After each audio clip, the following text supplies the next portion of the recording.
It was the sound of a key turning in the lock that broke the spell.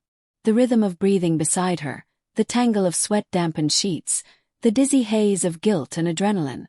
All of it shattered when Anna heard that unmistakable metallic click.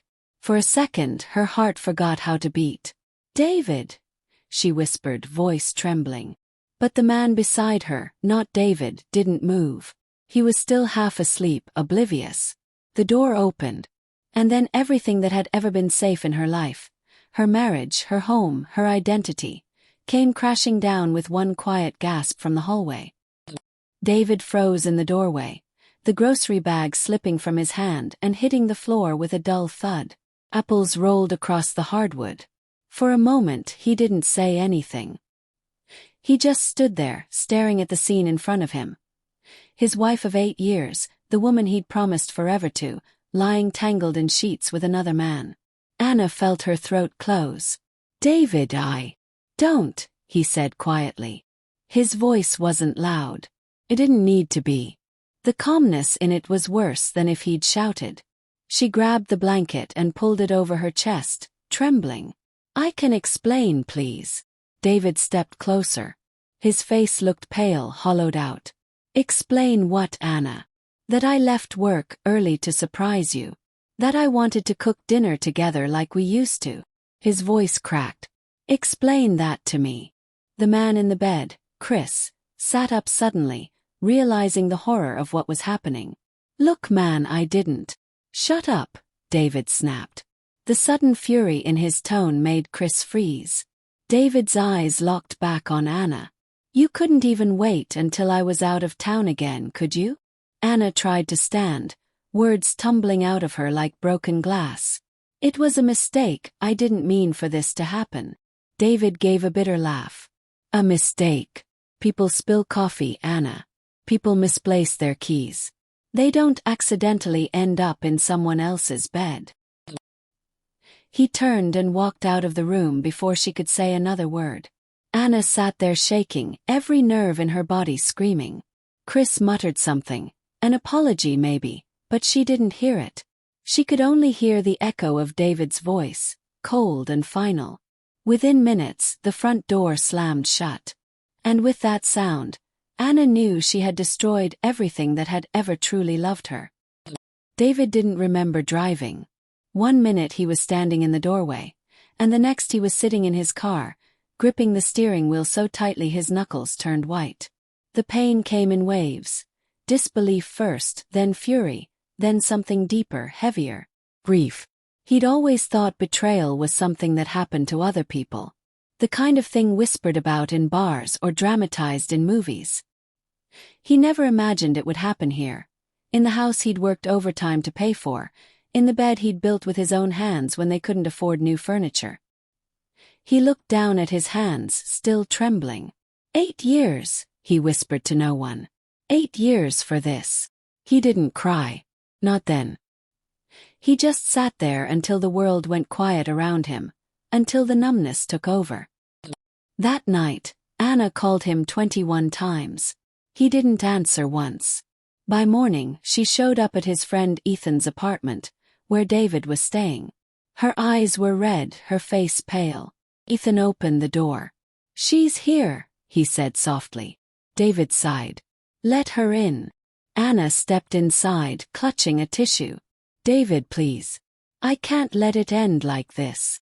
David stood by the window, looking out at the street. "How else does it end, Anna?" She took a shaky step forward. "It wasn't supposed to happen. Chris and we'd been talking and I was lonely and you've been so distant lately." He turned around sharply. "Don't you dare blame me for this." Tears spilled down her face. "I'm not. I felt invisible. You work so much and we barely talk, and I made a horrible, stupid mistake." David shook his head. "You didn't make a mistake. You made a choice." The silence that followed was unbearable. Anna could hear her own breathing, ragged and uneven. "I love you," she whispered. David laughed bitterly. "You love me. You loved me enough to destroy me." He looked at her for a long time, long enough for her to see that the man she once knew was gone. "No, Anna. Whatever that was. It died in our bed yesterday. Days turned into weeks. David moved into a small apartment on the edge of town. The divorce papers came in an envelope that smelled faintly of her perfume, a cruel reminder of what used to be. He'd read them once, slowly, and then left them on the kitchen table and signed. At night he couldn't sleep.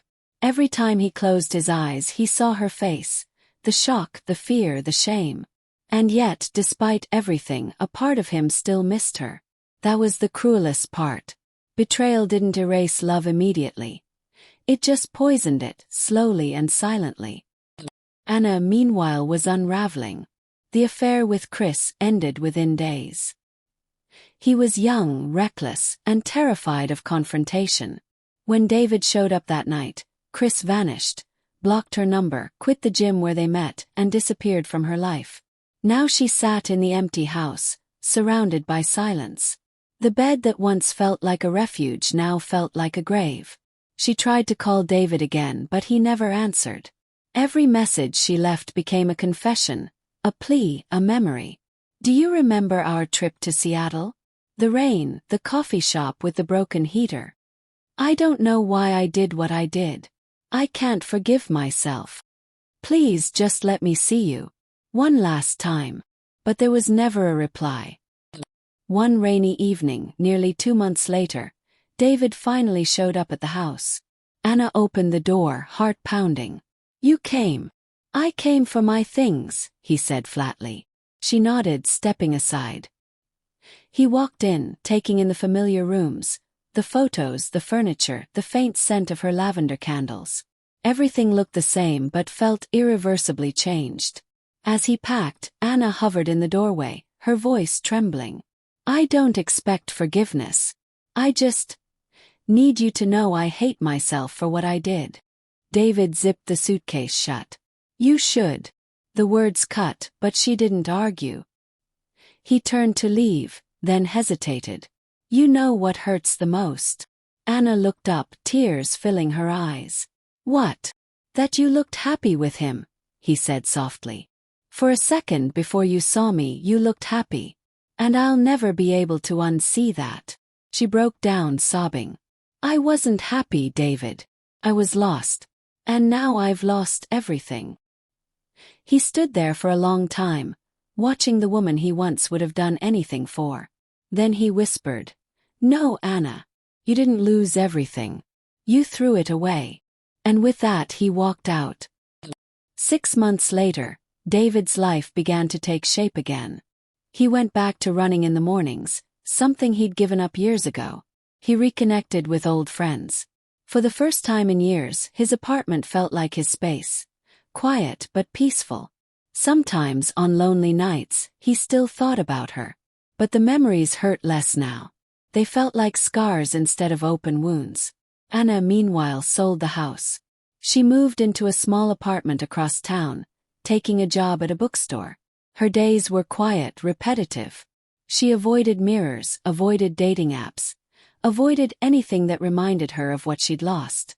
Once she saw David at a cafe. He looked lighter, calmer. There was a woman sitting across from him, laughing softly. Anna froze, her coffee trembling in her hand. He didn't see her. Or maybe he did and chose not to. Either way, he didn't look back. Months later, David finally signed the divorce papers. He sat by the window, pen in hand, staring at the signature line for a long moment. Then he took a deep breath, signed his name, and set the papers aside. There was no triumph in it. Just release. He whispered to himself, You don't get to heal by holding on to the wreckage. Outside, the first snow of winter began to fall. He stood there, watching it, feeling the quiet kind of peace that comes only after surviving something you thought would destroy you. And somewhere across town, Anna sat alone by her window, watching the same snowfall. For the first time she understood what forgiveness really meant. Not something given but something earned one day at a time. She whispered his name into the silence. But he was gone. And this time she didn't chase after him. Because love, she realized too late, isn't something you prove in words. it's something you protect with choices. And the moment she forgot that, she lost him forever.